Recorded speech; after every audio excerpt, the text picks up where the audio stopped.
ലോകം മുഴുവൻ ആകാംക്ഷയോടെ നോക്കിക്കണ്ട ട്രംപ് സെലൻസ്കി യൂറോപ്യൻ നേതാക്കൾ തമ്മിലുള്ള കൂടിക്കാഴ്ച വൈറ്റ് ഹൌസിൽ നടന്നു.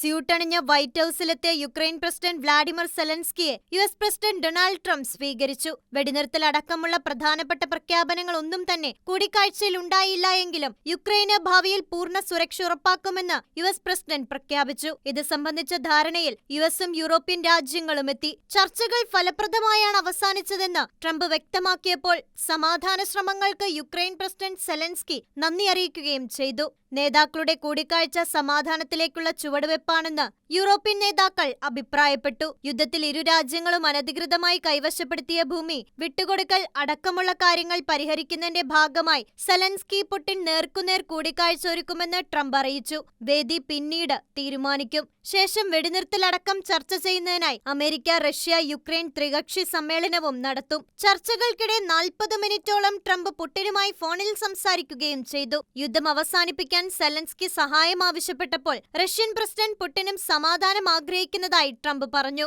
ഫ്രഞ്ച് പ്രസിഡന്റ് ഇമ്മാനുവൽ മാക്രോൺ അടക്കമുള്ള യൂറോപ്യൻ രാജ്യങ്ങളുടെ തലവന്മാരുടെ സാന്നിധ്യം ട്രംപ് സെലൻസ്കി കൂടിക്കാഴ്ചയ്ക്ക് കൂടുതൽ മാനങ്ങൾ നൽകിയിരിക്കുകയാണ്. വരാൻ പോകുന്ന പുടിൻ സെലൻസ്കി അതിനിർണായക കൂടിക്കാഴ്ചയ്ക്ക് ട്രംപ് വേദിയൊരുക്കുമെന്ന പ്രഖ്യാപനം ലോകം അതീവ പ്രാധാന്യത്തോടെയാണ് നോക്കിക്കാണുന്നത്.